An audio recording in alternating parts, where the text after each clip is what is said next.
We are doing a T20 style analysis, so we want 1 point at a time. You made your point. Let Shehzad Poonawalla now respond. Shehzad, the fact is that UP is seen now as a dominant party state. Do you give credit to the Modi factor, the Upyogi factor, a combination of both? The fact that the double engine there seems to be really working at the moment.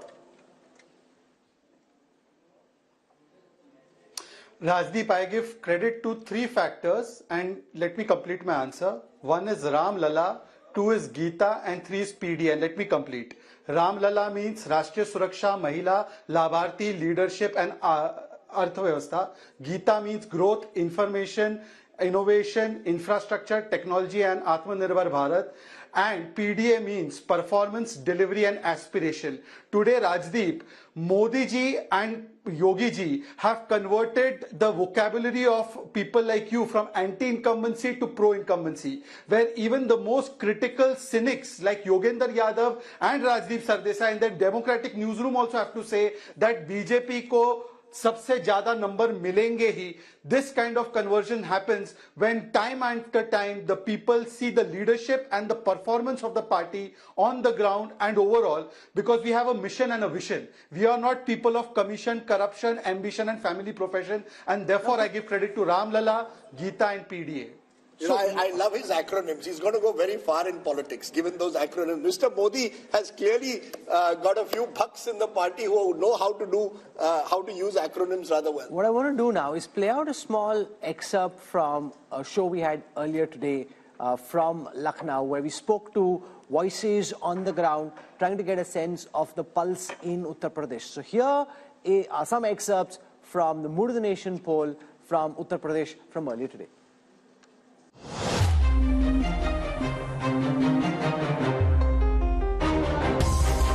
Joining you from the city of Lucknow, and once again, if political cliches could hold true, nothing.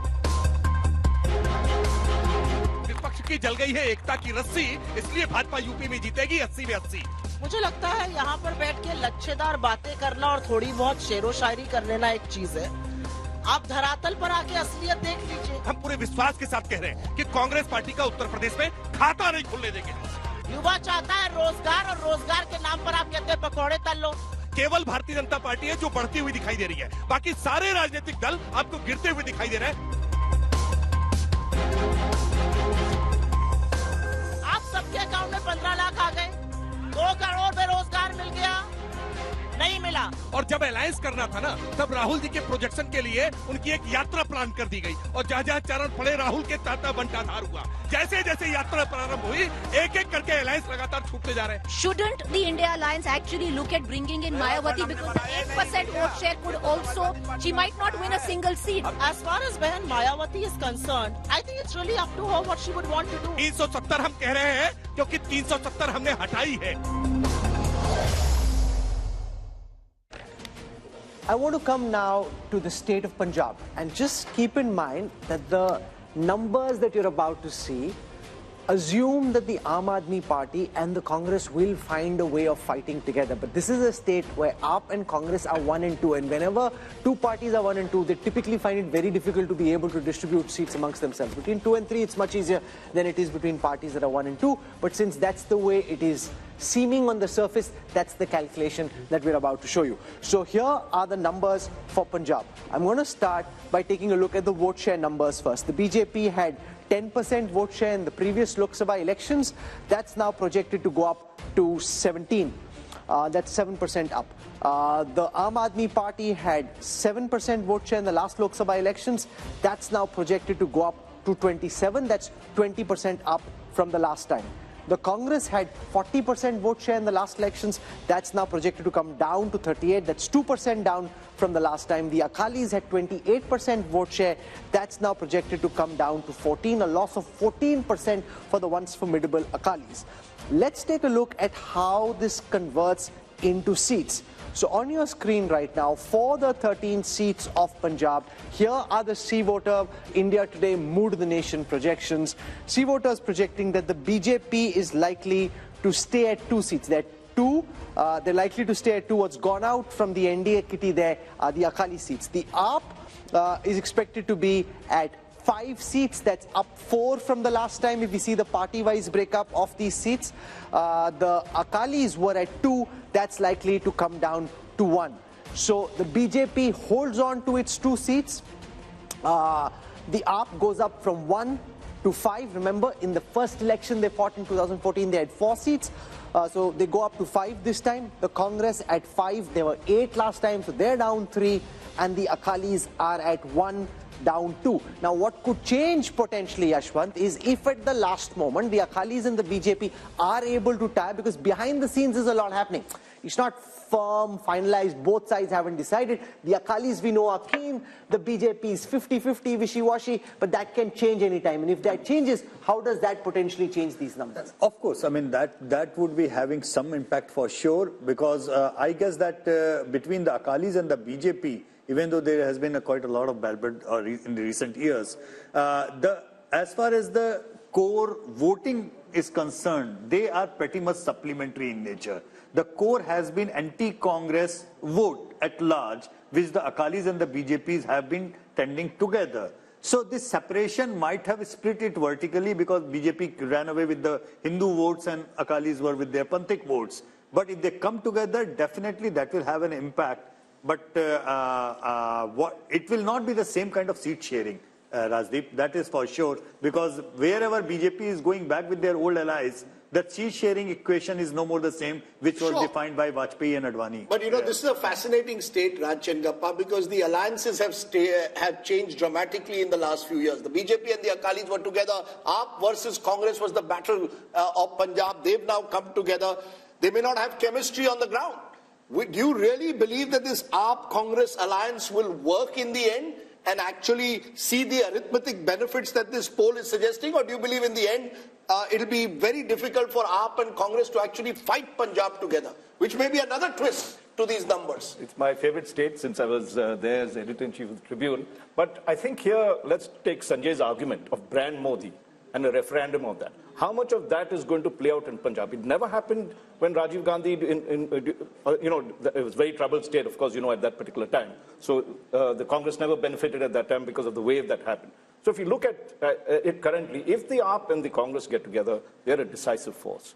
Have they got together? Have they agreed on anything? That is not to be seen as yet. No, but can I counter what you're saying to say that it's almost impossible? How will you decide if you're 1 and 2 in that state? On a drawing board, you can say whatever you want. Given the problems in Uttar Pradesh, given the problems in Bihar, it is very difficult. In Delhi, they may still have some kind of an arrangement. In Punjab, they'll ultimately come to the conclusion that it's better for us to fight separately. No, they may well do that, Rahul. They actually seem to believe that that might even work to their favor. That, you have a multi-corner. No, so I'm saying then the premise of the poll for Punjab is flawed, because it hypothetically assumes that they're fighting together. Yeah, sure. But the one thing about Punjab, to take from what Raj Chengappa said, and that's the fascinating part of Punjab, Sanjay Kumar, it's the one state in North India where the Modi wave has not worked, both in 2014 and 19. Look at both these elections. The Congress, if there's one state in northern India, held its own in the last 10 years, it's Punjab. You think the politics of Punjab, therefore, is very distinct and different from the rest of the country in a way? 2 factors. Even though the political clout of Shiromani Akali Dal has come down, but look at the states where regional parties are strong. BJP has not found it easy to make inroads. That's one case why in Punjab BJP has not been able to make inroads. Second, BJP has been contesting in Punjab in alliance with Akalis. So Akalis have been a dominant player. That was a difficulty in the Bihar also for the first couple of decades. Also, look at the social composition of Punjab. In Punjab, we have a very large majority of Sikh voters. So if you look at BJP's popularity, Narendra Modi's popularity, there is some difference if you look at among the Hindus and people belonging to different other religions. That is another factor why BJP has not been able to penetrate in Punjab the way they have been able to expand in other parts of India. the But the calculation in the BJP and Shehzad can build on this. I'll also show you the projection for Chandigarh, which is expected to go to the BJP. It's an urban pocket, and we saw the mess in the mayoral elections recently, but the poll is predicting that Chandigarh goes to the BJP. The problem is both the Home Minister and the Prime Minister have often say that they're very emotionally invested in the Punjab story. And yet on the ground we see, especially amongst the Sikhs, this pushback. So how does this square? The fact that the Prime Minister himself feels so emotionally close to the Punjabi community, to the Sikh religion, and yet there is a lot of antipathy and a very strong pushback. Rahul, look, what Sanjay ji was saying just now, that since we were the younger brother in the alliance, and that alliance was not purely for political reasons, it was also for ensuring the message of Sabka Saath and Samajik Sohar between the Hindu-Sikh community. And therefore, we sacrificed a lot of our space and a lot of the other things also while we were in that alliance. For the first time now, we are finding our feet in Punjab, not just in urban areas, but also in the rural pockets. And therefore, this vote is a vote of expansion. It is a vote of credibility that will keep increasing over the few period of years. And look at the outreach that Prime Minister Modi has done towards the Sikh community. It is not a political outreach, it is an emotional outreach, whether it is celebrating the Prakash Parbs of the great gurus of the Sikh community, whether it is celebrating Veer Balas Divas, or whether it is reaching out to various sections, whether it is the FCRA clearance on Harminder Sahib, langars that we are making GST free. So I think there's a concerted effort. Not everything is done only for political purpose. Some things are beyond politics. For Rashtra Niti, we have done a lot of things, and I think that is also being reflected because Punjabis are very patriotic people. They are ready to sacrifice their lives for the nation. They have contributed so much to the armed forces, and I think you'll see, because the kind of mismanagement Aam Aadmi Party is doing. Look at the Nasha Mafia, look at the kind of corruption that is taking place. I'm not saying this. Mr. Sidhu is saying about the corruption. And also the alliance between Congress and here AAP, in Punjab, Amitabh Tiwari, is if they fight separately, this calculation, and you're seeing the India numbers projected by C voter to zoom up in terms of vote share very substantially, all that is based on the assumption that they fight together. If they don't fight together, and if this is the base where Akalis are at 27% vote share, up 20 from the last time, Congress is at 38% vote share, down 2 from the last time, up at 27, up 20, Congress at 38, down 2, Akalis at 14, down 14. How could Punjab read in the absence of this alliance? See, Punjab is the hotbed of anti-center politics. So even if AAP and Congress do not form an alliance, and unless the Akali Dal forms an alliance with the BJP, these numbers could still hold. So unless the Akali Dal ties up with the BJP, I don't see a substantial difference in the numbers, because the politics itself there is anti-center. Hindu being the majority in the rest of the country, but being a minority there complicates the political dynamics there. And you know, it's interesting to look at this, because if we turn to the next state, because I think these two states reflect just how India's map is so complex. Just turn to Delhi, not too far away from Punjab, where again the Congress and the AAP are trying to tie up. Just look at how the numbers stack up in Delhi. 7 seats on offer, but the national capital is often a barometer of what tends to happen across North India. Take a look at vote share. As per this, in Delhi, even with the Congress-AAP alliance, you have 57% vote share going to the BJP and 40% to the India alliance of the Congress and AAP together, others 3. How does this then translate into seats? 7 seats in Punjab, in Delhi, all 7 went last time, remember, to the BJP. All 7 will go back to the BJP as per this poll. So that takes off from what Amitabh Tiwari just said. Punjab is almost sui generis, Rahul Verma. There, if the Congress and AAP tie up, they do very well. They tie up in Delhi, where the AAP is in power again, and yet it's a clean sweep for the BJP. Does this reflect urban mindsets and Delhi mindsets versus the anti-center mindset, as Amitabh put it about Punjab? Yes, a little bit, Rajdeep. That Punjab, the demographic composition is different. It has always had an uneasy relationship with the center, even when Congress party was in power in 1970s and 80s. But you have to also understand that this alliance in both Delhi and Punjab is not easy. Because in Punjab, Aam Aadmi Party feels that they can gain these seats even without the Congress. So you've seen Chief Minister of Punjab making statements that we don't need to have an alliance.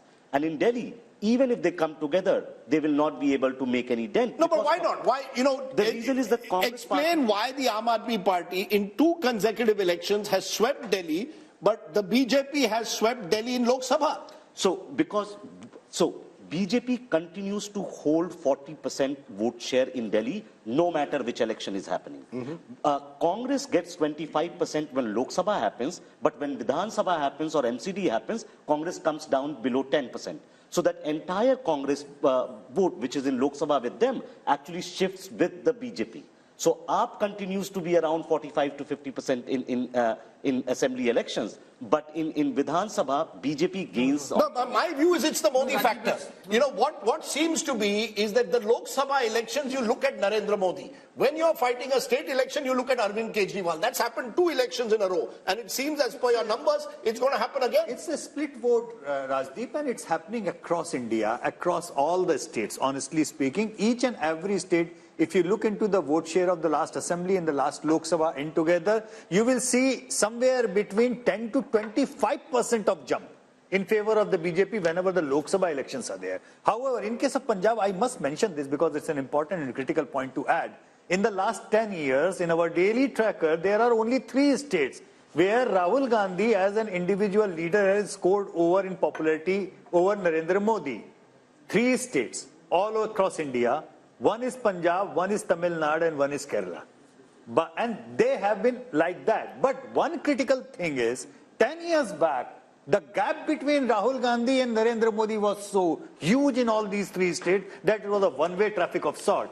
But over the 10 years, this gap is reducing and reducing and reducing, and it used to be in double digits. Right now, it is in single digits. But you know, the split vote, I think, Rahul, is going to become more and more important. Voters seeing Lok Sabha very different to Vidhan Sabha. And Salman shows that's your big problem in a way. In Delhi itself, in the heart of the national capital, even if you tie up with AAP, it's the BJP that sweeps the election. That suggests to me that that voter is giving a huge bump to the BJP the moment it's a Lok Sabha election and Mr. Modi is on the ticket. No, I look at it a little differently. What I'm seeing is, if this data is correct, and I have no way of knowing whether this is or this is not, we'll find out during the elections. But the Congress vote share is coming up in Delhi because people see, many people remember the governance that Congress has delivered to this country. And that is why I think you see the vote share coming up at the time when it comes to national level politics. Why that doesn't happen at the state level elections? I don't know what you're saying, Salman Bhai. From 23, it's gone up to 25. That's up 2 up. From 18 is down to 15. That's down 3. BJP was at 57. It's at 57. So you're clutching at straws, really. Rahul, I was talking about the comparison with assembly elections. Somebody said that, during assembly elections, the vote share goes down, and during parliamentary elections, it has come up. So clearly, people do remember that the UP at times are very good, and why should they not? I mean, the per capita income of this country... No, 1 minute, sir. You're still 32% behind the BJP. Rashid Kidwai, this is the problem the Congress is facing. When it comes to a Lok Sabha election, Mr. Modi is on the ticket. It appears that the Congress is not preferred to the BJP. We've seen that. Direct BJP-Congress fights, the Congress loses out. Now, even in an alliance with AAP, they may lose out in Delhi. Yeah, but Rajdeep, Delhi's story is very simple. It is due to Muslim vote that swings. In assembly election, Muslim vote tends to favor Arvind Kejriwal's party, and in Lok Sabha election, it favors the Congress. So that is why there is a kind of mismatch. And when we talk about vote share, we must look at the each and every constituency profile, and that's where it matters. So even if some parties may be 40% plus, another party is 57%, in 7 Lok Sabha seats, the results may be slightly different. So vote share. So you make an important point. In a seat like, say, Chandni Chowk or in East Delhi, absolutely, where the minorities are in big numbers, Rashid Kidwai's argument is, and that's where we can go across Sanjay Kumar, that as far as the state is concerned, it may still be 57 versus 25 and 13, but in that concentrated pocket, it may help this alliance, if it comes together, put a tighter fight in 2 seats, at least East Delhi and Chandni Chowk. This is a possibility, Rahul. I don't rule out this possibility. But if we are looking at on one side 57 and on the other side it is, say, in the 40s, 42, 45, 46, this is huge gap, makes it impossible that there are chances of close contest or a reversal in a couple of constituencies. The real story is the BJP, which gets about 38 to 40% in Vidhan Sabha, goes up to 57 in Lok Sabha. Vidhan Sabha ki baat hi nahi kar rahe. No, that's the story. No, but that's the story. Modi, that's the story for Vidhan Sabha election, not for a Lok Sabha election. Sir, the point is the Modi factor, Rahul, is giving the BJP an 18 to 20% jump. That's the story. From 37-38%, where it loses to the Aam Aadmi Party, which gets over 50%. So the Aam Aadmi Party is clearly seen as a Delhi regional party, and the BJP in a Lok Sabha election takes it. Whatever the minority vote may get consolidated, but the majority vote in Delhi is going firmly towards the BJP for the Lok Sabha. 6 months later, have a Vidhan Sabha election, and the situation at least twice before has been very different. True. This time around, we don't know. So I think that's Rahul, the significance. I wanted to make a quick point. Yes. Two things. One, the minority factor will come into play only assembly elections, where the assembly constituencies are smaller, and then you have enough number which can swing vote. Even in Chandni Chowk, you don't have 50% Muslim population, which can suddenly turn the seat. And besides, after delimitation in 2008, the entire composition of these seats have changed. Actually, in Delhi, there is not even a single Lok Sabha seat now which can say that, okay, minority votes are the decisive vote here. Earlier, the Chandni Chowk, before till 2009 elections probably, that was the probability, but after 2008, delimitation. No, but in Delhi, if AAP and Congress are on the same ticket, it does make things more exciting. It does certainly, absolutely. It makes sense. Still be 7, but having said that, you know, it's also the fact, you know, Rajdeep, Sheila Dikshit ji was very clear, very clear that if Congress has to revive, they have to make sure they do not go with Aam Aadmi Party. Without you know, that's how. Is also clear. She has been very clear. So I really think, Rahul, the story which we must stress is this Modi factor. Because this kind of split verdict. But you're sounding surprised about it. No, because it's nowhere else in the world. You see, go across the world. A Republican state will vote for the Republicans, both for the Senate usually and for the presidential election. In India, you're seeing it now in 2 consecutive elections. For Delhi, we want Arvind Kejriwal, but upar hamare liye Narendra Modi. And you're going to see it across the country. Because America doesn't have a Modi, that's why. I don't think it's as simplified as that. I think the Indian voter has very consciously decided who I want for Chief Minister and who I want for Prime Minister. And I think it is fascinating because I don't think, as I said, I don't know any other country in the world where it happens. No, we make too much out of this, and this is my personal opinion. There is only 15 to 20% of vote which swings here and there. That's a lot. No, but in only couple of states, except Odisha, except Delhi, do you see a split verdict of this kind? Yes, Karnataka. You see Karnataka in election after election, you vote for one party in the Vidhan Sabha, you vote for another party in Lok Sabha. I'm willing to have a small wager that there'll be another half a dozen states where this will happen. Can you bet like now, after Congress winning Karnataka in 2023, Congress is going to do same way as it done in 2019? But I met a Maharashtra leader yesterday. He said, we have put all our eggs, a Maharashtra Congress leader, we have put all our eggs in Vidhan Sabha. I said, what about Lok Sabha? He said, Lok Sabha madhe Modi aahe. Please understand. That's how they are seeing it. You're the reality on the ground. 2019. Madhya Pradesh, Rajasthan, Chhattisgarh. Let's come to Madhya Pradesh and Rajasthan, because this is a fascinating political adda, and if we go on, we can be here all evening. So I want to come now to Madhya Pradesh and take you through the numbers. We need to just step on the pedal a bit so we can go, otherwise we'll be here all evening. So in Madhya Pradesh, the BJP had 28 seats. Apart from Chhindwara, they won 28 out of 29 seats. This time, they're expected to come down to 27. The India Alliance had 1, expected to go up to 2. This is as far as votes are concerned. 58% last time for the BJP, same this time. And the Congress's vote share, 35 last time, expected to be 38 this time. So basically, you're predicting that one other seat could possibly go away from the BJP and one extra seat could get added to the Congress. I want to quickly go across to Rajasthan as well. From Madhya Pradesh, we'll take vote share first. The NDA had 61% vote share, the BJP had 61% vote share, this time 59.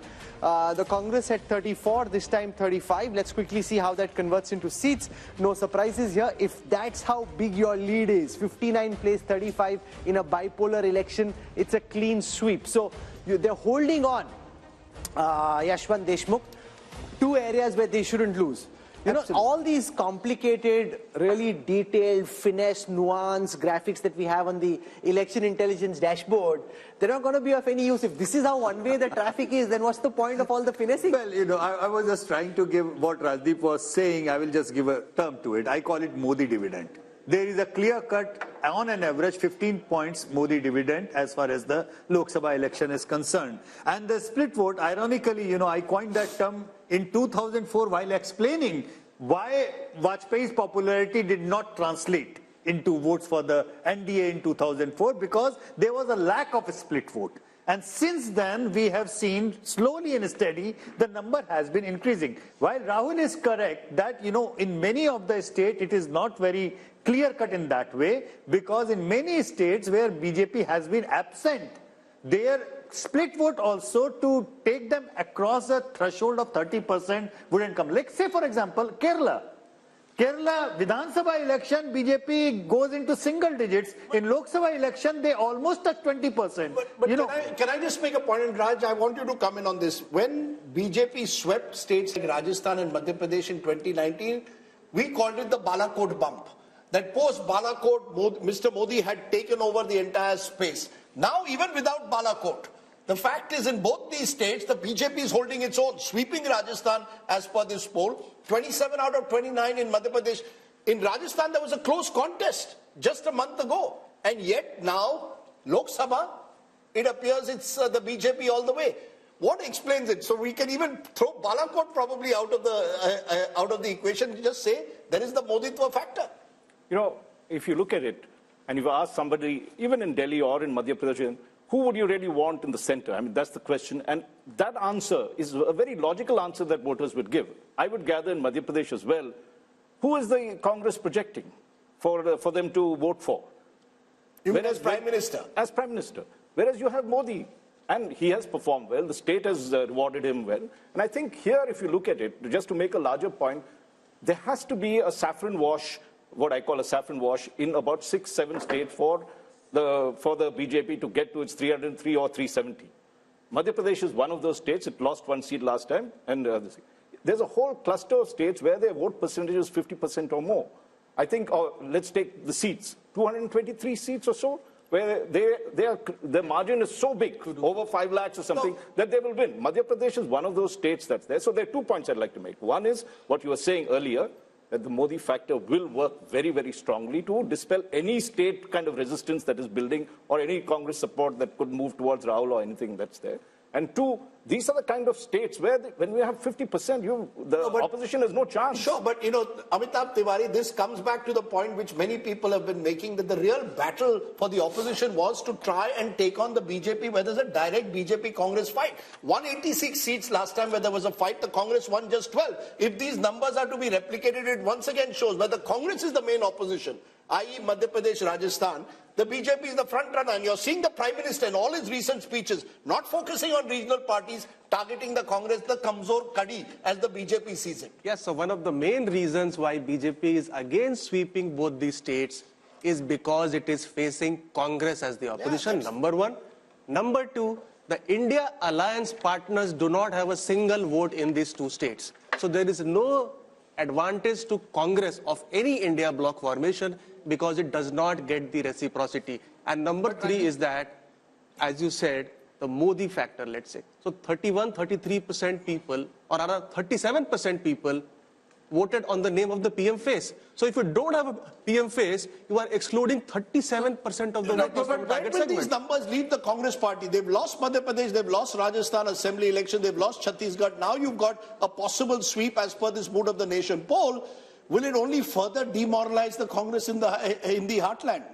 Rajdeep, actually that's the real trouble with the Congress party, because Congress is strategist, and that includes Mr. Yogendra Yadav, a new addition in team Rahul Gandhi.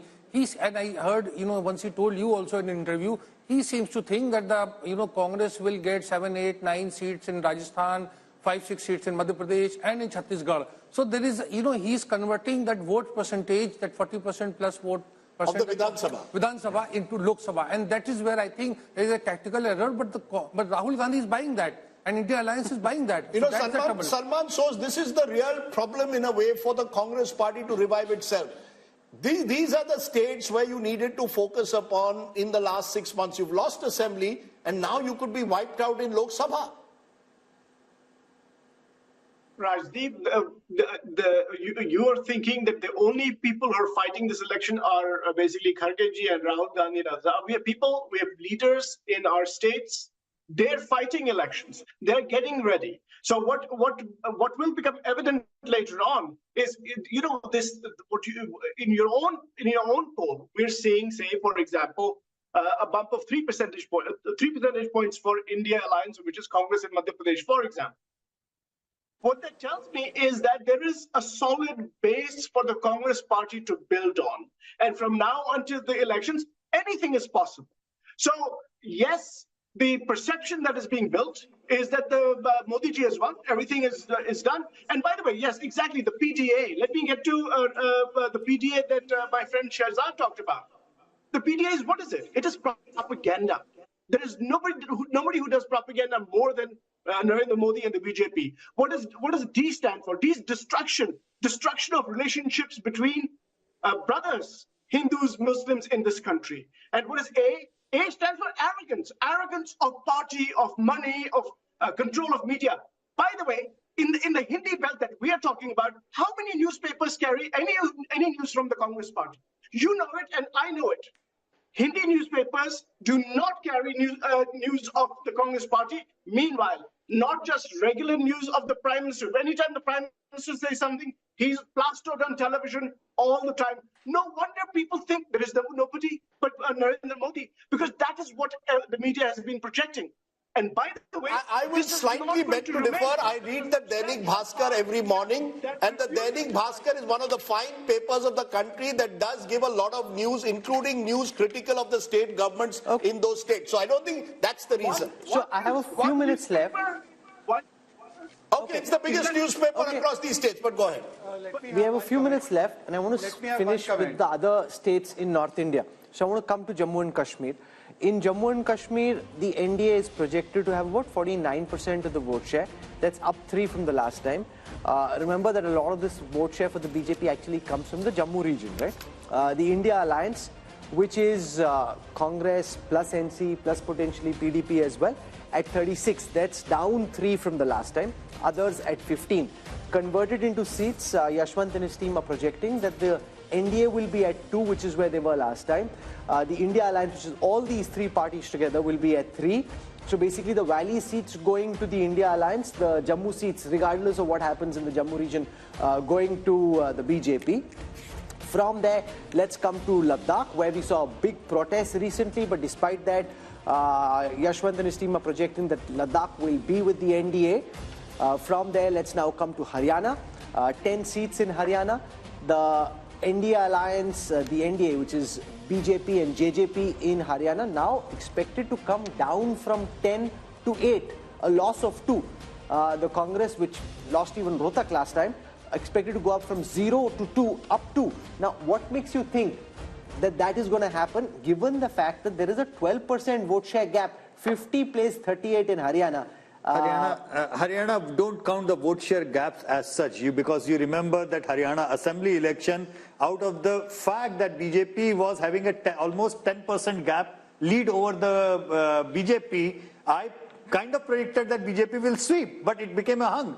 Where on earth did you find that a party with a lead of 10% votes and still ended up in a hung assembly in Haryana? So there are 2 different kinds of Haryanas. Let's be very upfront about it. You know, there are 2 different Haryanas. And it's not regional. It's about the demographics of different seats. And the seats where it would be a Jat-dominated seats, they will be problematic for the BJP. The non-Jat seats would be easier for the BJP to win. Let's come to Himachal. Himachal is the one state we haven't dealt with in the north yet. Himachal, 69% vote share for the BJP last time. This time expected to be 60%, down 9. The Congress at 27, expected to go up to 29. Remember, in Himachal, of the 4 seats, they are predicting that the BJP will pick all 4, the India Alliance none. The government in Himachal Pradesh at this time is a Congress government of Sukhwinder Singh Sukhu. Despite that, the Congress makes no gains in the Lok Sabha election in Haryana. Then the last state is Uttarakhand, where they're predicting just a small dip in the NDA's fortunes when it comes from 61 to 59, down 2. India Alliance at 32, up 1. But when it comes to seats, all 5 seats predicted to go to the BJP. You know, therefore, when you look at the big picture, from the first region that we've looked at, and this is if you're a T20 match and it's power play and you've just finished six overs of the 20, think of North India like this. The projected seat share across North India. First, the vote share across North India. NDA 52%, India Alliance 38%, others 10%. That's a 14% double-digit gap, and that includes, remember, Punjab, where the BJP is relatively smaller in terms of its vote share. How does this translate into seats, Rahul? And I think this is the story, and this has been the story not just now, but also 2014 and 2019. 154 of the 180 seats, as per the mood of the nation, done by C-Voter, go to the NDA, 25 to India Alliance. And remember, of these 25, majority again coming in from Punjab. Effectively, Rahul, that means it's almost game, set, if not match, just when you look at the North Indian numbers. I mean, it is almost impossible then for any side to match up when you lose so big in such a large part of the country. And it's been the northwest monsoon that has really won the BJP 2014 and 19. We haven't come to the west yet. You've seen the northern torrential downpour in favor of the BJP. We'll show you what's happening in the east and what's cooking around the Bay of Bengal in the east, and what's happening in the west along the Arabian Sea. So all that coming up in the second hour of programming. We've dealt with the north, where if this was, Rajdeep said, a T20 match, you know, there's just one-way traffic in this T20 match. You've got one team which is blazing away. 6 overs, 100 runs. Huh? 6 overs, 100 runs. 14 runs and over, or 15 runs and over. Which, you know, really makes it almost impossible to come back. And the thought that's coming to my mind, you know, there you see my election intelligence dashboard working.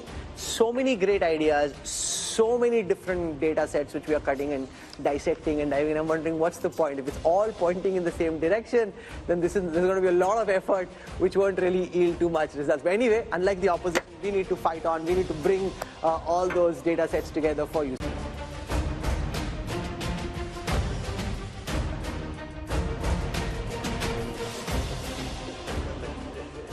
Welcome back to the mood of the nation. India Today's biannual survey with C-Voter, which is telling you just ahead of the general elections what will happen in state by state to give you the big picture. Who's winning the battle for 2024? We spent the first hour dealing with the North Indian states. We'll now switch to the south. And remember, Rajdeep, there's been this big north versus south effort that the opposition is making to try and build a narrative around how North Indian states are different from South Indian states. Do South Indian states truly feel and vote differently? We'll find out in this hour. Remember, we've given you the North India numbers in the first hour. 154 of the 180 seats going to the BJP-led NDA.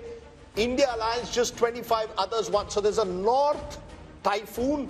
What's happening in the south? Is there a hurricane the other way around? Let's start. India mein cyclone aata hai, sir. Cyclone, okay. The southern cyclone. Sorry, the southern cyclone and there are cyclones that take place in south of the country. We're starting with Karnataka, a state which, remember, went to the polls 7 months ago in Vidhan Sabha.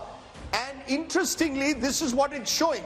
In terms of vote share, the NDA is way ahead of the India Alliance. Remember, there's a Congress government in Karnataka. 53% at the moment to the NDA, 42% to the India Alliance, others 5%. This is identical in vote share compared to 2019. How is this translating into seats? Remember, 28 seats in Karnataka, 25 were won by the BJP last time. And we are saying the BJP is down just 1. 24 from, remember, 27 now includes the JDS, which has joined hands with the BJP there. So the BJP, JDS 24, that's down 3, but they're still holding its own. India Alliance just 4 in a state where the Congress is in power, and India Alliance means effectively Congress here, others 0. So you've got the first southern state giving bad news to the Congress party. And Raj Chengappa, it's your home state, so why don't you kick off? It suggests very different verdict to what we saw 7 months ago when the Congress won pretty decisively. But let's say, Rajdeep, it's not surprising in Karnataka. If you recall, it started from Karnataka when Rajiv Gandhi swept Karnataka, winning about 26 or 28 seats in 1984. Within 3 months, Ramakrishna Hegde was elected as chief minister. We're going to see the reverse polarization happening in this case, where for Karnataka they felt that the Congress was good, it was needed because the BJP government was not effective, and Therefore, the voters likely to tilt towards giving Modi the mandate, because he did campaign extensively there. He did push, if you remember the final phase, a certain percentage up over there. So Karnataka, and the other thing BJP has smartly done is tied up with the JDS. So the Vokliga vote, which would have made a decisive difference in Old Mysore and others, is getting split across these two. And secondly, if you look the way they have mended fences with the Lingayats, bringing Vijayendra, who's the son of Yedurappa, into the picture, the BJP has tried to cover its flanks. But let us see. I mean, Shiv Kumar is a wily contender, and you might see a little more seats going this way towards the Congress, So, Yashwant, given the fact that Siddaramaiah and Shiv Kumar were in Delhi, and now you've got DMK ministers, you've got Pinarayi Vijayan trying to hit out at the center for not giving enough finances to the south, could that potentially become an issue? Because I was seeing in the south, there was a lot of traction, at least in social media, around this issue. As of now, it's just in its infancy.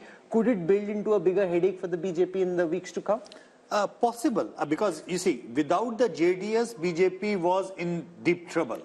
And they were pragmatic enough to take that much of arithmetic along. 6 months back, the same MOTM was showing BJP was in disarray because 10% approximately JDS votes of Vokaligas going along that. Now, that's largely in Old Mysore. Largely in Old Mysore. But the thing is that it's not just like, it might be decisive in Old Mysore, but there are pockets in across Karnataka, particularly in North Karnataka, where even 5 to 6% of Vokaliga votes shifting the BJP way will do the magic. However, the point which you are making, it's a North versus South divide, and the campaign that we are now watching in social media, that is an uncharted territory.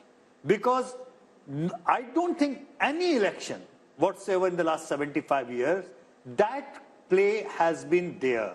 Barring the Tamil Nadu politics, outside that, the North-South divide was never played like that. So that's important. It's very important. And this issue is still just about germinating. It's just germinating. Amitabh Tiwari, is there seamless transfer of votes from the Janata Dal secular to the BJP, or do you think it might seem like that, but on the ground, it's not so easy to transfer? See, JDS vote is largely anti-Congress vote. See, the regional parties have been born out of anti-Congressism. And if you see the gap between India bloc and the NDA bloc, it's 11%, and out of which 9% is largely JDS. So JDS has pockets of influence in not only the old Mysuru, but even the Bangalore region. There, the implementation of schemes has been very good. And Congress is trying to project the Karnataka model as their model. But historically, BJP has been strong in Karnataka. From 1919 to 2019, they have won all the elections barring 1999. And surprisingly, BJP today, even in 2019, is the single largest party in South of India. Because South of India, there are regional parties who dominate and not the Congress party. Sure, and that's also primarily because they won 25 seats in Karnataka last time. So Rahul Verma, let's come back to our debate that we had when we discussed Delhi. That the same voter who 7 months ago voted for Congress, possibly Siddaramaiah as CM, apparently 7 months later wants Modi as PM. As Raj Chengappa said, it's not unusual, but it seems to me the one state where it's pronounced in the south is in Karnataka. See, Modi is one of the biggest vote aggregator of our time. There's no doubt about it. And he pulls BJP's vote. He's more popular than the party itself. If BJP gets around 37% vote, Modi's popularity rating would be around 45-50%. So that means PM pulls the party. What I was trying to differ with, that the segment which changes vote into election is smaller than the claim that we try to make. Right. And think of it, like Yashwant pointed this out. 6 months back, after the, so Karnataka elections happened in March and the last MOTN had happened around August. BJP was not doing that well. See, what BJP is doing in every state where they were having trouble is making efforts, right? In Karnataka, they tried to get JDS. They made a pact with Lingayat. On the other hand, and again, in Karnataka, what Amitabh had said in the beginning, the challenger is Congress. Congress seems not to be doing enough efforts in places where it's strong and credible. No, but also imagine, Sanjay Kumar, despite being the mighty force that they are at the moment, the BJP is willing to tactically cede ground everywhere. Yeah. Even in Western Uttar Pradesh, to a party like the RLD, to the JDS, where they think that they can make inroads in Old Mysore. And also, Rahul, they called the JDS, they called Kumaraswamy corrupt and a dynast. I mean, it was very clear. We will never touch the JDS. You'll recall they called Mukul Sangma all kinds of things till the day the numbers came out. Then they changed their mind. So the level of flexibility is very great. You know, Sanjay Kumar, because this was one of the states where there was a potential double-digit loss for the BJP. So also look at the irony. The party that is supposed to have the ideology shows political dexterity. The party with no ideology, so to speak, in terms of certain core philosophical issues, is very rigid when it comes to tactical alliances. Sanjay Kumar. I think the problem with the Congress is that it is slow in taking initiative. I would say even lazy in taking initiative. And if you look at the BJP on the other hand, even if they realize that they are going very strong in 2024, but they don't want to leave any chance. And my own sense is that if you talk to any BJP leader, they are pretty sure that they are winning 2024. But why they are entering into all these alliances despite ideological differences, despite having, given strong statement against the leader of those parties, is that they want to big win. They don't only want to big 2024. Let's take that just a minute. I'll come to you, Rashid, a moment. Mohan Kumar Mangalam, national spokesperson of the Congress, Ajay Alok of the BJP. To both of you, first to you, Mohan Kumar Mangalam. There's so much of talk of the Karnataka model that the Congress is saying the guarantees that we have given will win us an election. The numbers at the moment are showing, at least in a Lok Sabha, that's not working. I spoke to Mr. Siddaramaiah only yesterday. He seemed very confident. He also is playing this sort of discrimination against Karnataka card. But at the end of the day, our numbers are showing the BJP virtually repeating its performance of 2019, which would be hugely significant. If your numbers do bear out, Rajdeep, it would be hugely significant, no doubt. But I think your survey was conducted between December, May to January end, if I'm not wrong, which is at the height of the Ram Mandir propaganda craze that happened. And everything online, everything on TV, everything you turned on any channel was about the Ram Mandir. So I think definitely that sort of hysteria would have been captured somewhere in your survey. I don't think that they would find it easy to maintain that kind of momentum going forward. The other thing is the arithmetic of JDS plus BJP might look right, but I don't think the chemistry works at all. Just for example, Kumarasamy was in a rally with the BJP and was wearing a saffron shawl, I think, and the senior patriarch Devagowda came out and said that it would have been better had he been wearing JDS colors. So even something as small as that could be a flashpoint for misunderstanding between the two. The third thing is, you have this national narrative of the BJP that is against nepotism, dynastic rule, etc. So I'm wondering how they're going to reconcile that with pushing Vijayendra to the front as sort of the face of their party in Karnataka. You just can't reconcile the two in a national election. And like I said, alliances, whether that be with the JDS or with someone else, they don't really... Vote transference is going to be one of the major issues to watch out for in there. Ajay Alok, on Karnataka, the transferability of votes from the Janata Dal secular to the BJP and vice versa, the Congress would hope that that might not be easy. We saw in the last elections, but also the JDS's vote is typically an anti-Congress vote. It didn't happen when the Congress and the JDS were together. That's the concern. Will there be transferability of votes, or do you think, especially in Old Mysore, the BJP is now seeping the idea that it's okay to vote for the Kamal, and that helps the BJP in a 15-20 year horizon as well, build in the one region where they are weak in Karnataka? See, one thing they are conveniently forgetting, that Congress snatched almost 6 to 7% of JDS votes in the last Vidhan Sabha election, but they were not able to snatch our votes. Our votes percentage was quite the same, 36.2, what we got and what we got in the last assembly election. And JDS vote bank significantly reduced from 19-20% to 13%, and this was majority or majority vote completely. It was minority vote which shifted to the Congress. Now there is a feeling of angst and there is a feeling of appeasement everywhere in Karnataka, and how the Karnataka government is performing since they have formed the government. So there is a natural chemistry and a bonhomie between JDS and the BJP, and BJP and JDS combined together, we are crossing 50% mark very easily. Sir, with due regard, and with the dynamism and with the momentum of the election going on. Sir, with due regard, when you say natural chemistry, 7 months ago you were name-calling each other. I mean, you were calling him a dynast, you were saying their family is corrupt, the Gowda family is corrupt. This was, all your top leaders were going to Karnataka and saying this. So, is it that you've decided चुनाव के लिए कुछ भी. Forget the past. We have to win 2024. See, चुनाव के लिए कुछ भी नहीं. We are a political party and we have to look at the situation at the ground. And of course, when we are not with JDS, why we shouldn't highlight their problem and what their corruption issue was. The Congress will also do the same. Now, since they are with us, we have to look at the ground reality of what kind of appeasement politics is being followed in Karnataka. And that are they now not corrupt? My direct question to you is: JDS not corrupt now? Is JDS now no longer dynastical?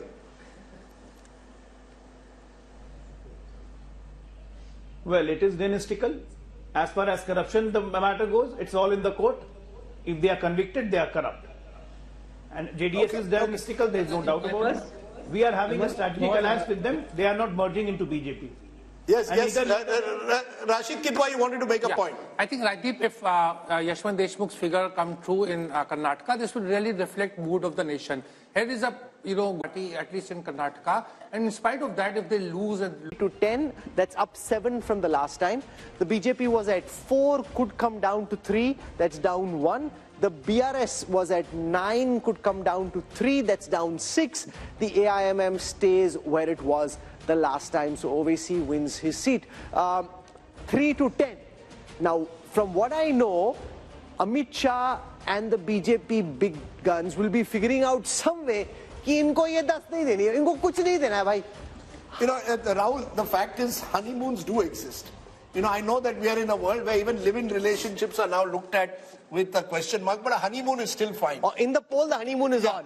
Whether it will be on in May or not, we don't know. This is the one state where at the moment Yashwant's poll seems to suggest that the honeymoon is on. They just won an election, 2 months ago? And therefore, there isn't even enough time for any anti-incumbency as of now to build. That's the sense I get, Yashwant. Am I right? Because in the contrast with Karnataka here seems clear, where the Congress is still very much the new party that has just toppled a 10-year-old government. I think Congress is reaping benefit of the popularity of Revant Reddy. I think what is happening here is that in absence of any national leadership popularity or popular national leadership, Congress has to now look around for the popularity of their local leaders, and this is one state where definitely the popularity of Revant Reddy is. So why is it working in Telangana but not Karnataka? It's not working simply because we have got 2 popular contenders, and Rashid Bhai might be able to tell this, but I am dead sure that the Deputy Chief Minister of Karnataka would not like Congress to win in Karnataka in Lok Sabha election, because if Congress loses Karnataka in Lok Sabha election, that paves the way for him to become the Chief Minister. I think this is a bit unfair, because Mr. D.K. Shivkumar, and Rajdeep would correct me if I'm wrong, played a very big role even in Telangana, the amount of efforts he made there. So so far he's a disciplined soldier of the Congress. But let's be very clear. It appears one regional party is the one completely getting squeezed out here. Chandrasekhar Rao has virtually gone dormant since that defeat. That vote, the Congress seems to have captured to a large extent if these numbers hold. And the BJP has its pockets in Telangana, but has not been able to truly spread across the state. Would that be a fair understanding, Amitabh, of these numbers? Yeah, I see. In a largely bipolar national election, the regional parties tend to get squeezed out, and Telangana is one of the states. But it reveals a very fascinating insight: is that Congress, wherever is it gaining, it is gaining at the expense of regional parties, and that is the basic problem in that India alliance. It is gaining at the expense of BRS and not BJP. So how can it lead an alliance of regional parties where the regional parties have been formed out of anti-Congressism? TMC has come out of Congress. YSRCP has come out of Congress. SP has largely done anti-Congress politics. But it also shows there is no substitute for hard work on the ground, Rahul Verma. The fact is the Congress in Telangana genuinely made an effort in the last 1 year or 18 months. 6 months. Yeah, I mean 6 months. After the Karnataka but to be fair, after Karnataka they got momentum, Rahul. But there was a sense that the Congress in Telangana was slowly, at least, they were there on the ground. They were more visible after Karnataka, no doubt about that, Rahul. But I think, would it be right to say that there is a lesson there? You work hard on the ground, you throw up a leader like Revant Reddy who's able to connect, and maybe, just maybe, who knows where the future is? Telangana has been a Congress state. Indira Gandhi contested from Medak all those years ago. But at least in Karnataka and Telangana, you have a party on the ground. We all are taught this lesson from childhood, that you have to work hard to get something, right? Zameen par raho. So it's not just for politics that you have to work hard. Sometimes, see, Congress also, not just because of the hard work in Telangana, but also some of the mistakes that BJP as well as BRS made in Telangana, which gave that kind of edge to Congress in Telangana. And of course, Revanta is now very, very popular. BRS is not picking up from the defeat it faced last time, and that's the advantage they are getting. And BJP has still not been able to figure out what its Telangana strategy is going to be, unlike in other states. So are they going to make efforts as they did in Karnataka or Maharashtra or Bihar in Telangana or not? So that still remains to be seen. That's interesting, Raj Chengappa, because, you know, the BJP has also been caught in Telangana between, do we play OBC politics, do we project an OBC leader, what, you know, do we take strident anti-Muslim politics, will that take us forward? Somehow, for all the gains they made in Telangana 5 years ago, they've remained stagnant. One of the few states where they've not, you know, multiplied overnight. I think the BJP is still shell-shocked by what happened. And the way the Congress came in and snatched what they thought was their territory, because KCR was on the decline, and the Congress smartly moved in and got the prize. But I just want to make a larger point, which we did in passing reference. And we talked about, and Rajdeep, you talked about, I think this, is this whole thing that Siddaramaiah and Shivkumar came to Delhi for, and you've seen these full-page advertisements about the South being neglected, not being given the due in terms of its money that was there. I think that is a potent force as it gets along, because it's also tied up with delimitation in some senses. That somehow the South is performing very well. Telangana is one of the states, Karnataka we talked about, and yet, you know, so this kind of thing can begin to erode on the Modi wave factor. No, so it is an idea. There can be no doubt about it. But does the opposition have the wherewithal to mount it into a meaningful idea, take it down to the ground in the weeks before polling? No, but give you a very interesting example. Mr. Pinarayi Vijayan is in town today. He led a protest. The Congress decided not to join it because the left is their prime opponent in Kerala. So there are internal divisions. But when I asked Mr. Siddaramaiah, he said, yes, we would like to hold a convention of all the southern chief ministers soon. So they will play this card. And at least it's a card with some emotional connect. No, but it's also picho suja.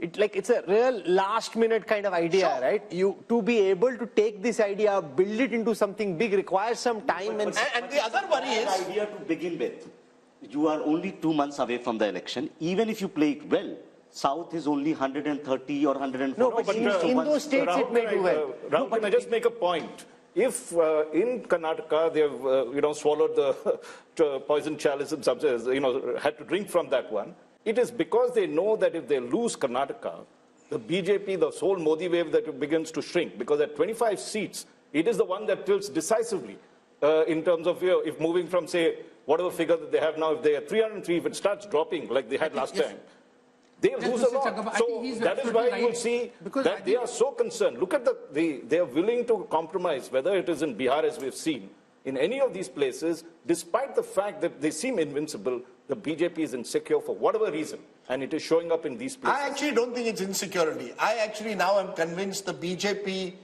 as you saw with Mr. Modi talking about 370 and 400, it's like pushing your troops to try and conquer what is seemingly impossible. So you say Karnataka, okay, people are saying we are going to lose there, put all your might in Karnataka. The Prime Minister's repeated trips to the South at a time when, you would have thought they would say, okay, South is an area where we will not do well, suggests that actually they think South is a growth area. So it's fascinating. Okay, so one seemingly impossible thing, but why not? When you are talking about the possibilities, if the BJP can go all the way to bring the JDS, if the BJP can go all the way to bring Nitish Kumar, why nobody is talking about possibility of BJP and BRS coming together?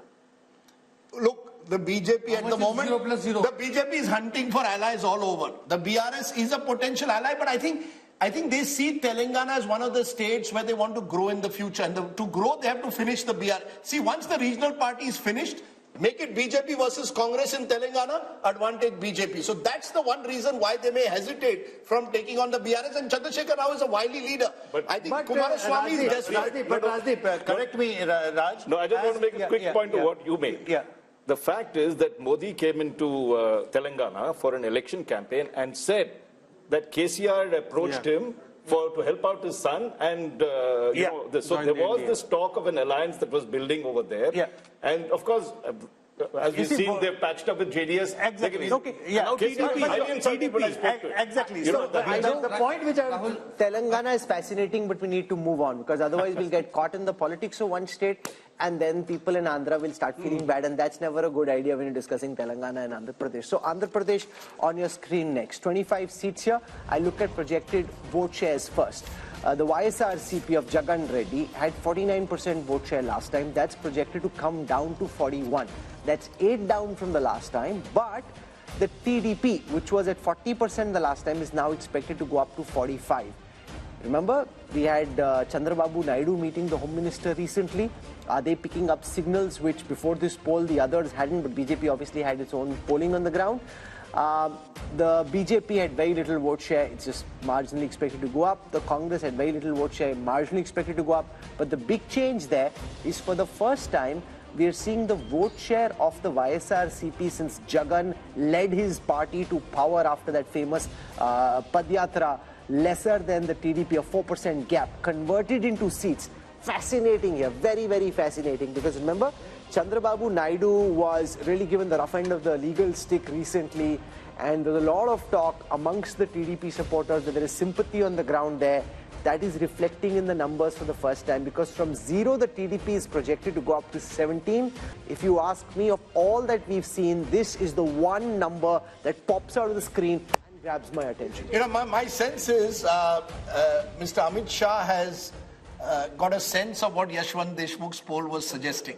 Because why is it? Sanjay Kumar is surprised. He's the ulta because you've got, before I get, because you see, Chandrababu Naidu was there. Clarification, Rajdeep. Yes.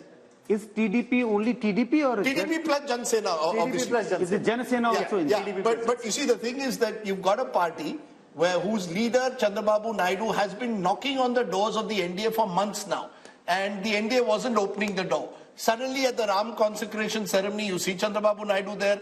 Now Chandrababu Naidu's come back to Delhi, and apparently there are two views within the BJP. How far should you go to completely embrace him? But I think the BJP wants to be clear. They want to be with the winning side in Andhra Pradesh. And the Andhra side also wants to be with the BJP, because you need help from the center. So if these numbers are right, one of the alliances we could see in the next couple of weeks is TDP. No, but remember, Jagan is also meeting Amit Shah. So now we don't know. I'm just saying these numbers. These the numbers BJP has both the Andhra balls up in the air. They can decide where they want to go. No, the thing is that BJP cannot decide who forms the government in Andhra, because I think the real battle there remains Chandrababu versus Jagan Rahul. But with these numbers, the BJP will be tempted to go along with Yashwant Deshmukh. This is the most fascinating insight of all that we've seen so far. The Telugu Desam, where many people had started writing the obituary of Chandrababu, political obituary of Chandrababu Naidu and his party, pops out. Jagan Reddy, who so far is busy, and I'm sure he'll be watching this, so we should be just slightly mindful of what we say, busy projecting invincibility, is suddenly seeming on shaky ground. And how does this then impact potentially the assembly election, which will also be held at the same time? I think the problem what Jagan Mohan Reddy is facing, not that his own personal popularity has taken a hit. I think the problem is there is a huge number of non-performing MLAs and MPs. The anti-incumbency at the micro level. In your view, is the assembly mood also the same? Yeah, I mean that's what is happening right now. You're sure about that? Unless he changes, no, big because you don't know for sure, because this is a Lok Sabha poll. Yeah, that's what I'm saying. But do you think it indicates assembly mood also? I'm getting the indication of that same as well. Unless he changes huge number of sitting MLAs, chops the tickets and gives fresh faces, he has a problem even in the assembly. What's gone wrong for him? You met him recently. What could have suddenly gone wrong? Because this was not the situation in the last MOTN. So it's obviously changed just in the last 6 months. Look, the fact is, Andhra polls have always been closely competitive. Even when Jagan lost in 2014, it was a very wafer-thin margin, especially in terms of votes. So both sides have strong vote bases of their own. If the Kapu vote, which comes in through a Jan Sena, gives you an accretion, it helps Chandrababu Naidu. My sense is I would not write off Jagan Mohan Reddy. He's done a lot of welfare schemes. He's banking on welfare schemes, the sort of Modi model taken into the Labharti model at the state level. But there is also a sense that many of his MLAs have been distant from the voters, have either been accused of local level corruption. He's changing 60 MLAs out of 150 that he won. So there's a clear sign that he also recognizes local anti-incumbency. So I have a theory. When if it's as tight as this and the TDP is bouncing back, whichever side aligns with the BJP, potentially Amitabh Tiwari has the advantage in Andhra Pradesh. Would you agree? With one caveat before you go to Amitabh. Remember, there is a solid 8 to 9% minority vote that's Muslim, plus a large Christian vote out there. And in a way, many of Jagan's advisors have been telling him, let Chandrababu go with the BJP, it'll allow you to consolidate that vote. So it's a gamble. Counter to that, I mean, there is another set of data which generally, I mean, I keep on mentioning, I mentioned you Punjab, Tamil Nadu and Kerala.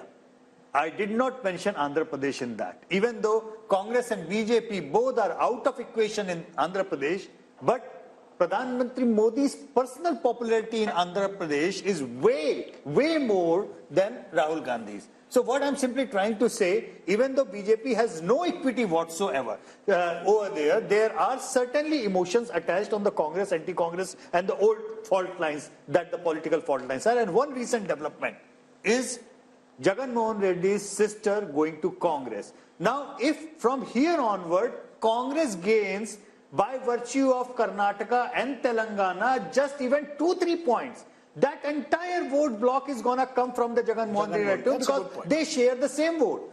So the Congress jump is only going to damage Jagan. See, BJP has a problem of plenty here, so it will choose whichever party is going to win more or a higher number of seats. However, as you mentioned, Andhra is one of the few states where simultaneous elections already take place. And generally what happens is that whatever is the result in the Vidhan Sabha election is reflected in the Lok Sabha election. Andhra 2014-19, Telangana 2014, Odisha 14-19 and Sikkim 14-19. So this could be reflective also of the YSRCP facing pressure or anti-incumbency even at the local level. I can tell you one thing very clearly. Chandrababu Naidu is going to be on India television very soon.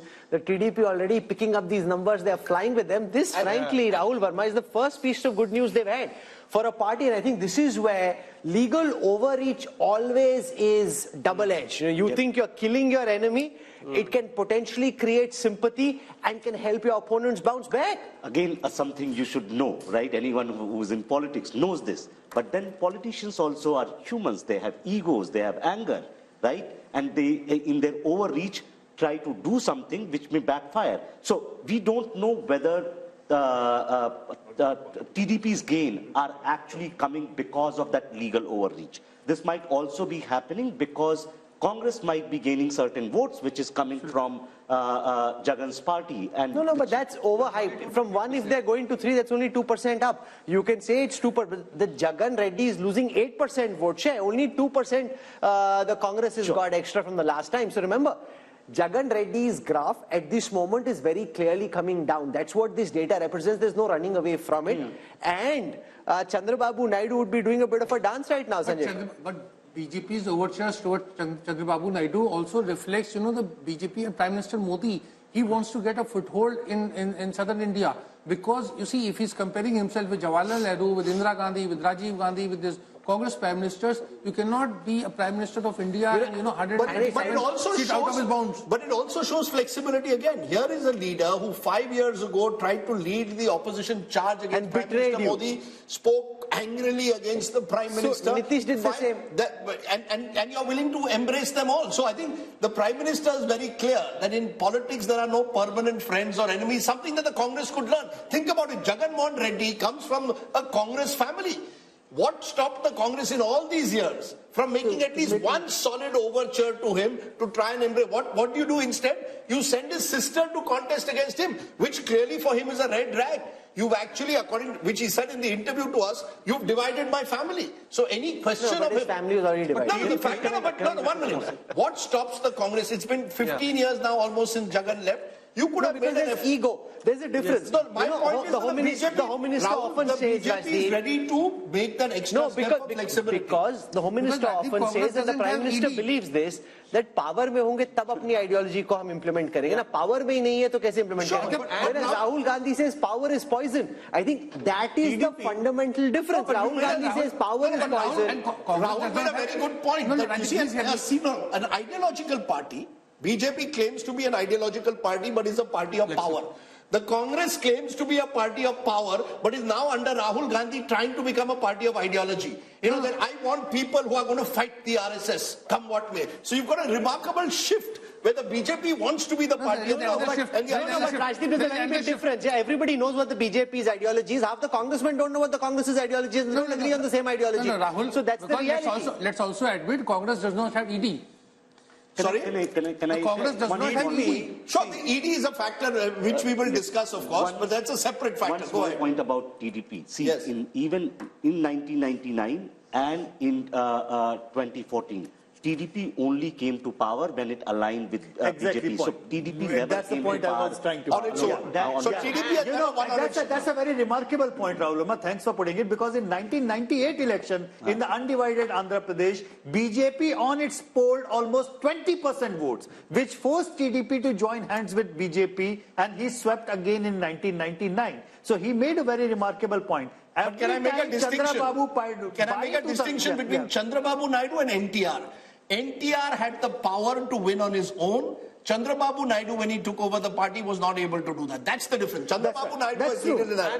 NTR did not need allies. That's true. But every time he has won, he has come along with the alliance of the BJP. TDP 2 months ago was thinking of joining the India Bloc Alliance. After the 3-0 drubbing, it has again changed its mind. So the regional parties, hawa kidhar beh rahi hai, are very cognizant of this. And there's another little piece of trivia, Rahul. There are two wings of Prashant Kishore's IPAC. One wing is with Chandrababu Naidu, and the other wing is with Jagan Mohan Reddy. And a few weeks ago, Prashant Kishore was allegedly on a flight with Chandrababu Naidu or his son, and all speculation sort of arose in Andhra. Is he going to now align with Chandrababu Naidu? He says he's not. But if these numbers are true, he clearly knows who's on the winning side. Jagan didn't give the NOC. But are you surprised with these numbers? Are you surprised at all with these numbers, Sanjay Kumar? No, about Andhra, we are all discussing TDP and YSRCP. But we are not discussing Janasena. I think Janasena is very important. If you just pull out Janasena from the TDP how much alliance, is the Janasena vote? It's roughly about 4.5%. But if you pull out Janasena from the TDP, then Jagan Mohan Reddy is back in the game. That is so sure. And it is a situation like Bihar. Nitish Kumar at the center. There are two other players. You know, like RJD and BJP on one side. Whichever side Nitish Kumar goes, that party gets. But it's fascinating. It is a fascinating verdict. I want to go across now to Tamil Nadu. And Tamil Nadu is the one state where the UPA or the India alliance, at least at this moment on the surface, looks settled. The turbulence is on the NDA side because the AIDMK and the BJP are now separate just at this moment, and this game is changing so fast that I don't want to end up saying something which makes us look silly a few weeks down when people look back, because that's the way everything we're saying is just commentary at this moment. Things, of course, can change. So here is Tamil Nadu. I'll start with the vote share numbers first. So the NDA projected to be 15% vote share. The India Alliance from 53 to 47. This is largely the DMK and the Congress and some of their smaller allies. Now you've got the AIDMK in the others, which is now expected, the others together are expected to be 38%. Let's look at seats. Yes? is also there. A lot many smaller groups are there who are not yet aligned. So we do not know which side will they be in. So a lot of this AIADMK on its own is hardly about 30% at this point of time. So 8% are the others, 30% is the AIADMK. Okay, here is the conversion into seats. Now, again, the second state where there is some good news for the opposition alliance, because like in Telangana, this time, of course, is the India alliance. They had 38 seats the last time, expected to go up to 39 this time. The BJP, while it may gain vote share, not expected to win seats in Tamil Nadu. And the AIDMK had just one seat, that too could come down to 0. So Tamil Nadu looking strong. Does the DMK stay fully with the Congress, or could there be a twist in the tail there also? I think, Rahul, I'll be very surprised given the statements that Stalin has made at the moment that he will also switch sides. There's the ED factor that our friend Rashid Kidwai mentioned. Yes, there are a number of DMK ministers under the ED scanner. But I find it difficult to believe that it will happen before the election. What happens post-elections, we don't know. If the Congress completely collapses, many of these allies of the Congress today could go in different directions.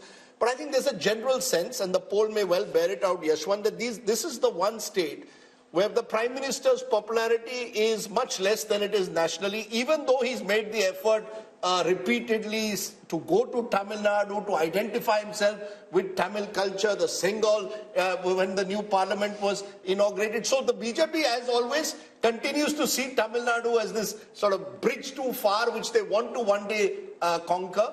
But no, look at the effort he makes with the Kashi Tamil Sangam. Yeah, but my sense is the AIDMK's collapse over the years has only consolidated the DMK and has put the BJP in a difficult position. Do we try and occupy the opposition space, or do we tie up with the DMK in the future? Either ways, you know, the vote share increase is not going to result in the seat conversion. So is there a vote share increase substantially? Yeah, it's a vote share increase substantially. It could be further because, as I said, many of those smaller splinter parties might still go this way, that way, or the ND way. We do not know. No, is the BJP gaining or is the AIDMK gaining this plus 3%? It's the BJP gaining. AIADMK is not is going down and down and down all the way. And by the way, AIADMK is counted in others in this calculation. It's not counted in the NDA vote share for that. No, but so you're saying a 15%. Just a minute. You're saying a 15% vote share is principally a BJP vote share? BJP and the other perceived alliance partners of the BJP, and that's not a very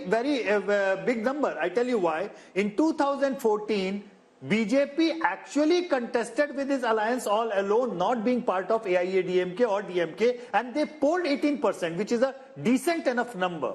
But that vote share, just like Kerala, as I mentioned, BJP almost touches approximately 20% in Kerala. In Lok Sabha. But 0 seats. It doesn't really matter. 3 states where Prime Minister Modi has actually bent over backwards, I would say, in order to accommodate the political sentiment, Tamil Nadu, Kerala and Punjab. The gap is reducing. They are having a growth of organic level, I would say, but unlikely to convert into seats. Rahul, is there any possibility there's a buzz that the Prime Minister could contest from Kanyakumari as a second seat? No, so there's a buzz that he wants to bridge the north-south divide himself. 1 seat in the north, 1 seat in the south. Possible? But Rahul Gandhi also showed some sense of weakness when he picked Wayanad. The Prime Minister may not wish to go only for the reason that if this north-south divide picks up and for some reason they end up on a shaky ground, you don't want to expose the man who's supposed to be invincible to any form of threat. Therefore, will they take that risk? No, they will go all out to shore up their fortunes in Tamil Nadu. Remember, the BJP is the only party at this moment which has a 20-30 year horizon on things.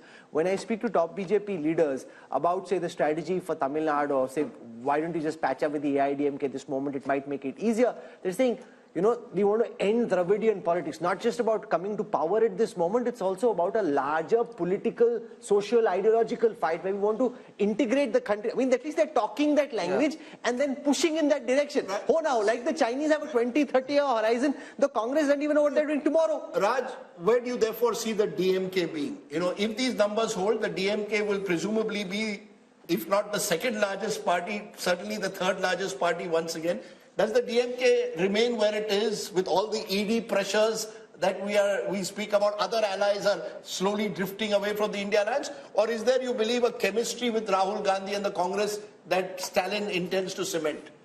I think you have to look at what he gains. If it's only the ED that is putting pressure and how deep that pressure is, one has to look at. But funding, yeah, but fundamentally, Tamil Nadu doesn't believe in this one nation, one party, one nation, one language. So there's been that protest going on from the 60s. The more the BJP tries to emphasize all these things, and let's not forget, Prime Minister Modi had, as part of the temple run, went right down to Tamil Nadu and did two temples out there to assure them that, look, we care as much, not just of the Ram Mandir, but all your tradition and culture. So at the moment, I don't find the reason why Stalin should be switching unless there's some inside information. No, also, given the comments that Udaynidhi Stalin has made about Sanatan Dharma, I presume the BJP can't be then seen to be embracing them right away. Yeah, and the Tamil culture and the fact that anti-Brahmanism had ruled for, and continues to in many senses, it's going to be difficult for the BJP. It'll get this 10-15%. Mr. Modi's popularity is there, and we need to see that. Okay, let's turn then to the final state in our southern sojourn, which is the lovely state of Kerala that often marches to its own beat. Take a look first at vote share. If elections are held in 2024, what happens in Kerala is the UDF, that's the Congress-led front, 46% vote share, LDF 32%, 14% back, NDA 17, others 5. How is this translating into seats? Well, it's virtually a repeat of 2019, once again a clear sweep for the Congress-led UDF. The best news for the Congress so far, apart from Telangana, is coming from Kerala. 18 to the UDF, just 2 to the LDF. But remember, both are part of the India alliance. So no, but it's a big change from 2020, Yashwant Deshmukh, where you had the LDF come back to power. Now you've got, for some reason, very clearly in a Lok Sabha context, anti-incumbency against the left and very strong pro-incumbency against the Congress. And if Kerala was India, Rahul Gandhi would be Prime Minister. Absolutely. If Kerala was India, Rahul Gandhi would have been not only the Prime Minister, he would have been a Prime Minister with Rajiv Gandhi kind of majority.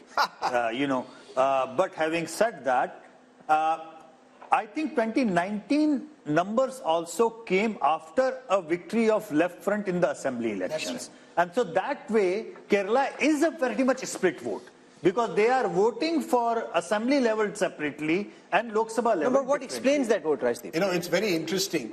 A few days ago, Kerala left leader told me, why does Rahul Gandhi have to contest from Wayanad? Can't he choose any other part of the country? We are his staunch allies in the India alliance, and he's coming to take us on in Wayanad. So I think there again, people... He looks like a strong force in Kerala. No, so therefore, you see, the Congress is seen as a national party in Kerala. The left is seen as the regional party of Kerala. Mr. Vijayan is seen as the prominent chief, the #1 neta of Kerala. There may be anti-incumbency brewing against him also after 8 years in power. But I think the main reason is the belief that the Kerala voter sees the Congress as a national alternative to the BJP. GVL Narasimha Rao is now with us. GVL, the BJP was trying very hard on its own through the RSS to win something in Kerala. Yashwant's data suggests it's a bridge too far for this election. No, I think we are very confident of winning some seats. I will not say we'll be a big force in this election, because Kerala doesn't, election to election, the swing is not more than 2% or 3%. Kerala is a state that moves very slowly. But certainly in this election, we are confident of winning. And what about Andhra Pradesh, where the Home Minister and Naddaji met both with Chandrababu Naidu, also meeting with Jagan Reddy? What's cooking there? I think these are political meetings that happen during election time. But certainly, no, I think you won't, until anything is final, I think you will not know. So you're flirting with both parties, essentially? No, we have got support from both the parties as far as parliamentary strength is concerned. But as far as elections are concerned... But Naidu betrayed you. Would you take him back? I think these are decisions that party will take at the highest level. You come from the state, it's your patch. No, but these are political calls. That makes it even more difficult for him to commit, because it's his own patch. Rahul and Rajdeep, you see, there are no emotional decisions here. Political decisions are always based on wisdom, political wisdom and political sagacity. Because you accused me, you made some comment against me, or you called me names in a rally, therefore I will not tie up with you. That's college level politics. We are. Can I just take it around this table though to ask that, since we spoke of college level politics and Kerala's strong student movement, how many people on this table believe that Rahul Gandhi made the right decision by choosing Wayanad, or was it escapism? Did Rahul Gandhi escape from the reality of trying to rebuild and revive his party in UP by going to Kerala? Is that a mistake? Or is this a pragmatic decision to stay on in the Lok Sabha? Who wants to go? I think it was a pragmatic decision, and Rahul is very comfortable. If you see his, even Bharat Jodo Yatra in Kerala, whatever he was doing, talking, indulging in all kind of activities and all, he was very comfortable. He was what he is. So but you can't win India by becoming the Prime Minister of Kerala. To take off from what was just said, that you've got to, instead of investing in rebuilding the party in the north, you're building your base in Wayanad, where your principal opponent is your India ally, the left. I think yes, but these are not easy decisions. It's like, Prime Minister Narendra Modi contesting from Tamil Nadu. I don't think so. I don't think Prime Minister Modi believes, or his party believes, in any kind of bravado. No, but Rahul could have taken Telangana, he could have taken Karnataka. Why take Kerala, the one state where your ally is from your India alliance? Well, that would be a choice if you can. Is this KC Venugopal telling him take a safe seat? Why not? Large minority population, and that also is seen as a factor. You're choosing a seat with a large minority population. It gives the BJP, and they did it in 2019, that you only want to contest a seat with a large minority population. What are you saying? Are you saying minorities are not? They're also as much as Indian. They're not Bangladeshis. Sure, but it gives the BJP an opportunity to play on the seeming weakness of the Congress. That the Congress is only relying now on the minority vote. No. Given a chance, I think the BJP would want to be very comfortable with minorities, simply because they are also, bona fide voters governed by rule of law, constitution. Okay. Rahul Verma, you agree that Rahul Gandhi did the right thing by picking Wayanad? Depends on what the right thing means, right? Like if the right thing is just about getting a Lok Sabha seat, perhaps yes. If he thinks he can revive or make the party very, very strong in South, that's also right. As Rashid is saying that in southern India, and even this poll is saying that Congress is actually gaining in South. No, not in South, only in Kerala. Where in the South? In Karnataka, BJP is doing well. In Andhra Pradesh, the TDP and the YSRCP. In Telangana, Congress is doing well in alliance with DMK. In Tamil Nadu, they would do well. So in that sense, it's not a bad decision. I think, should he look towards South as well as build the party in North? That's what a leader is supposed to do. Modi campaigns in North and South and East and West, right? If you want to be a national leader... One of the key reasons, one-liner I would say, he lost Amethi because he went to Wayanad. Yeah, well, what I was told is that they saw their polls in Amethi suggesting a very tough fight, possibly losing. They looked for a safe seat in the south and picked Wayanad. So it was almost like some kind of security which Rahul Gandhi was offered. No, but imagine if he's your main batsman and he's looking for a safe position. Which is my point. You see, this is precisely my point, Rahul, that I would have if you wanted to choose South, choose Karnataka, for example, a state. Where did Indira Gandhi go? Indira Gandhi went to Chikmagalur, went to Beda. What is the safe seat for Karnataka, Congress in Karnataka? I have no doubt that there could be potentially safe seats, including potentially Chikmagalur. But look at the projected vote share and seat share of the South, because, Rahul, I think it shows the exact opposite of the North.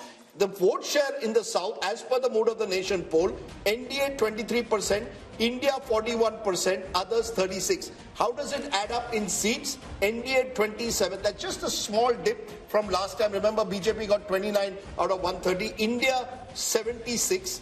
Slight up because of Telangana, others 29%. But basically, you really have two Indias politically. You have the BJP dominant in North India, and you have India Alliance doing very well in South India. So whether we like it or not, there is a South-North political divide in this country.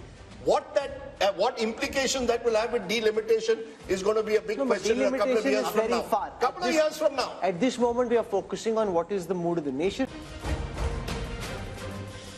Welcome back. You're with us on the India Today Mood of the Nation opinion poll. The results of this poll are already buzzing and trending in every state, from Andhra Pradesh to Telangana to Uttar Pradesh. Wherever we are going, a mini tsunami on social media, lots of posts being viral, exchanged. So that's good buzz to have. We now want to come to Rajdeep's home state of Maharashtra. He's already itching, getting out of his chair, all set to get you what should be quite shocking. No matter what you're thinking is happening, I think you'll be shocked by what Rajdeep's about to show you. Rajdeep. We've gone to the north, we've gone to the south. But the best part of the country is when you're a Best West Indian. So I'm going to go as a West Indian, I've got to go to Maharashtra. And whoever thought Maharashtra would be one of the states which would see so much of chaos and instability in the last 5 years? We've had 3 chief ministers and plenty more in that state. What is the mood of the nation showing for Maharashtra, a state that will have both Lok Sabha and later in the year Vidhan Sabha? NDA 40%. NDA 40%. So that's the BJP and the Shiv Sena into bracket Shinde. India 45%, which is 5% higher. 40 plays 45%, others 15. And 45 is NCP, Uddhav Sena, as well as the Congress party. So 5% edge in Maharashtra to the Maharashtra Vikas Aghadi. The opposition, the best news coming for the opposition after Kerala and Telangana is here in Maharashtra. This could be another big surprise, therefore. How is it projected into seats? What is Yashwant Deshmukh C voter poll saying for Maharashtra? 26 out of 48 for the India Alliance. 26 out of 48. A huge jump because the NDA, which won 42 out of 48 last time, is down to 22. So if there's one state where the NDA is taking a big hit as per this poll compared to 2019, it's Maharashtra. And that perhaps explains all that's been happening in that state. Breakup of the Shiv Sena, breakup of the NCP, because Rahul, clearly here too the BJP knew this was the one state they were in trouble, which is why they have slightly narrowed the gap, but they're still behind here. Yashwant, are you sure about your numbers for Maharashtra? Because they've taken a large part of the NCP, they've taken a large part of the Shiv Sena. If this is where things are at the end, then no matter what happens in this Lok Sabha election in the Assembly, the BJP and what they have is going to face a very tough time. Why are we ending up with these numbers in your poll? Rahul, out of the 140 crore people in India, is any damn person sure about Maharashtra as on today? I mean, let's be honest. People are confused, not just because of the previous mandate, the current mandate, people going here, people going there, parties being split, and now the symbols are with the people who did not form the party and with somebody else. So having said that, it's a maha mess. It's a maha mess. It's not Maharashtra, it's maha mess at this point of time. And let me do a health warning as well on these numbers. Number one, on the voting intent, we have been asking for individual party and leader, Rahul. Which party or leader you are going to vote for, and then we have summed it up like, Uddhav Thackeray plus Sharad Pawar plus Congress and Shinde plus Ajit Pawar plus BJP. But what we do not know here, who is contesting from which seat and who is going to contest against that person from which seat, which party. What I can see, wherever the BJP tickets would be there, they would be sweeping like anything. Wherever the Ajit Pawar ticket and Shinde Sena ticket would be there, I doubt they will be sweeping in the same way. So the weakest link is on the both sides. On the Maharashtra Vikas Aghadi side, the weakest link apparently is the Uddhav Thackeray Sena, followed by Sharad Pawar, and followed by Congress, and then the Sharad Pawar.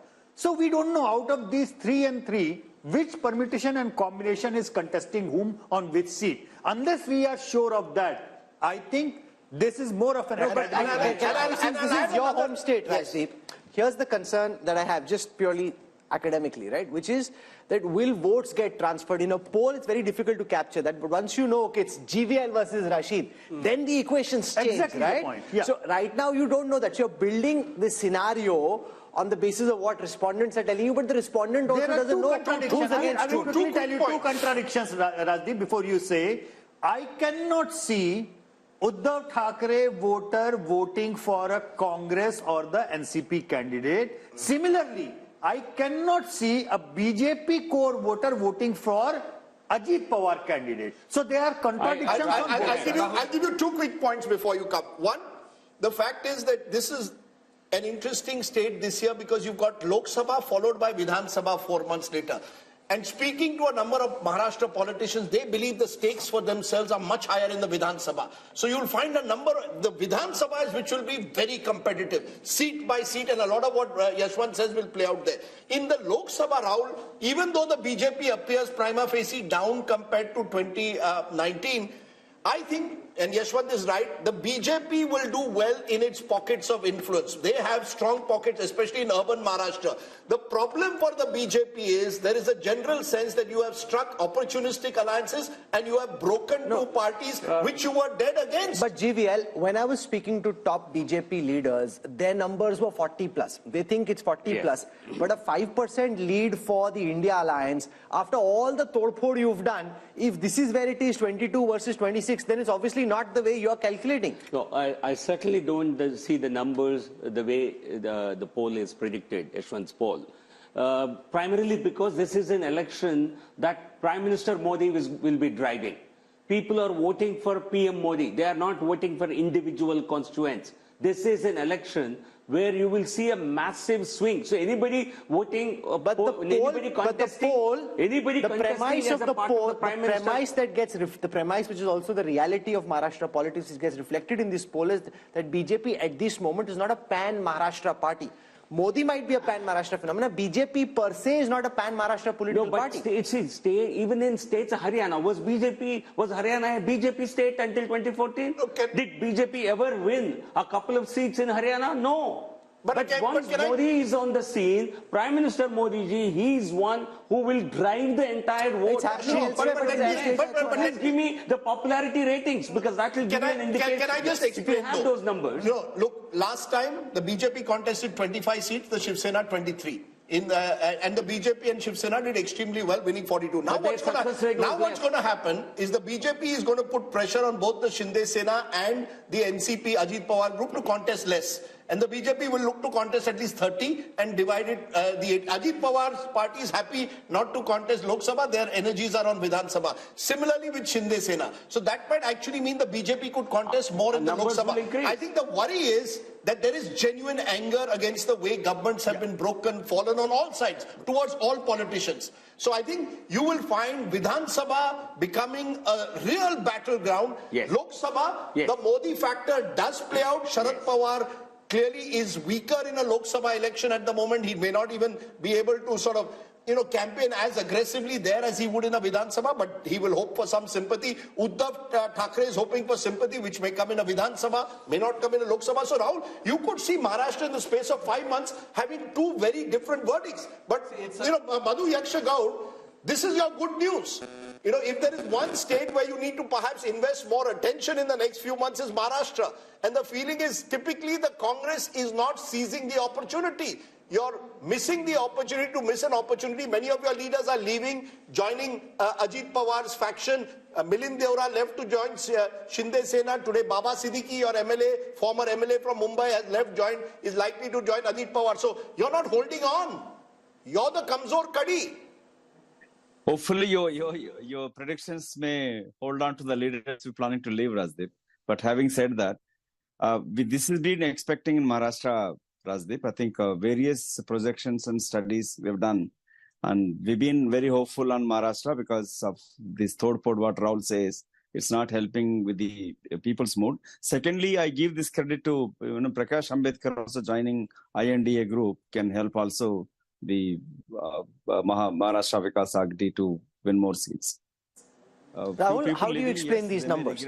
The fact that you've got what seems on paper a strong alliance now with Ajit Pawar there, Shinde there, the other parties seem weakened, but they still have a 5% lead in this poll. So with lots of caveats, because no one knows what's going to happen in Maharashtra, but if our thesis is right that people in Maharashtra are unhappy with the way parties have broken alliances, then the expectation would be that the turnout is going to get depressed, which means it depends who has the more cadre on the ground.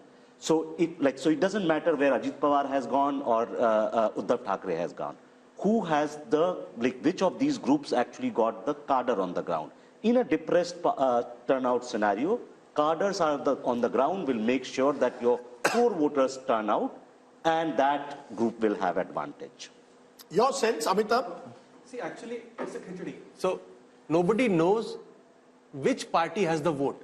But Shiv Sena and NCP have the symbol. Symbol plays a very important role in elections. That's number one. As you said, BJP will now bargain for a higher number of seats. So, it will be able to win more and also transfer its votes to the SHS and the NCP candidates. Now it depends upon how much they have. However, the bad news for the India alliance is that Congress becomes the #1 party of this India bloc, because it is the largest party today in the Vidhan Sabha, and it will demand for the highest number of seats. And here is where the India bloc does not have a track record of elections, because they have not fought together, and the seamless transfer of votes will be between candidates is unlikely to happen. But if they had any political smarts, the Congress and the India alliance, Rajchingappa, should now be doubling down where they see opportunity.